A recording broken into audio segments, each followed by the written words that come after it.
Passons à l'évangile de Jean, au récit bien connu du chapitre 11.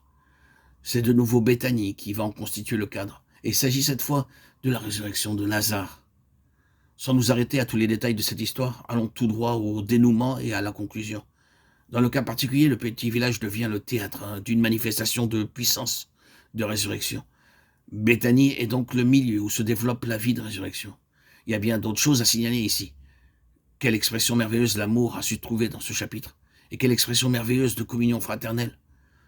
Tout là-bas, bien loin de Béthanie, le Seigneur dit à ses disciples, Lazare, notre ami dort. Notre ami, non pas mon ami, mais notre ami.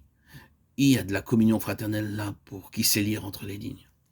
Oh, Jésus aimait Marthe et sa sœur et Lazare. Quel amour profond d'ailleurs, ces paroles si simples. Tous ces traits sont des caractéristiques de Béthanie. Mais ce qui ressort plus que tout le reste ici, c'est cette manifestation de sa résurrection. La puissance de sa résurrection, la vie de résurrection. Ici encore, Béthanie est une illustration de cette église qu'il a résolu de bâtir lui-même. Nous le savons par l'épître aux Éphésiens, cette épître de l'église, comme nous l'appelons quelquefois. Nous n'avons pas besoin d'aller bien avant dans la lecture de cette lettre pour apprendre que Dieu nous a rendus à la vie avec lui. L'église est l'organe par lequel se manifeste au grand jour la puissance de sa résurrection. Et nous devons non seulement en faire un article de foi et un objet d'enseignement, mais nous devons mettre la chose à l'épreuve. Faire voir que l'assemblée telle que le Seigneur la conçoit est bien le lieu où se manifeste sa puissance de résurrection et sa vie de résurrection. De telles affirmations, je le sais, nous laissent bien souvent une impression de vide.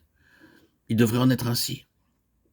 Tout comme nous savons que nous devrions être crucifiés avec Christ, nous savons bien que nous devrions être ressuscités avec lui. Nous savons que c'est vrai que nous devrions connaître la puissance de la résurrection et vivre de sa vie de résurrection.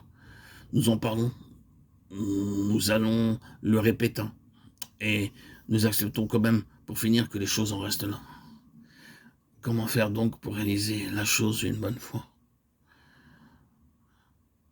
Il y a quelque chose à faire, bien aimés, chers amis, auditeurs, auditrices, mes chers amis. Premièrement, tout dépend de là. Nous devons reconnaître que le but spécifique en vue duquel l'Église a été constituée, c'est de permettre à Dieu de manifester par son moyen la puissance de résurrection du Seigneur Jésus. Ensuite, nous devrions nous consacrer à Dieu avec ce but précis en vue. C'est là le chemin. Si nous reconnaissons l'objectif en vue, le véritable objectif de notre appartenance à cette Église, à ce corps, lui fournir la possibilité de déployer au grand jour en nous et par nous sa puissance et sa vie de résurrection, alors, reconnaissant que c'est bien là le but et pas autre chose, nous avons à nous entendre avec lui sans réticence, pour qu'il soit bien clair entre nous et lui que nous lui sommes consacrés totalement, pleinement. Là finit notre responsabilité. Si c'est de tout notre cœur que nous avons pris cette attitude, alors il commencera, lui, à travailler en nous.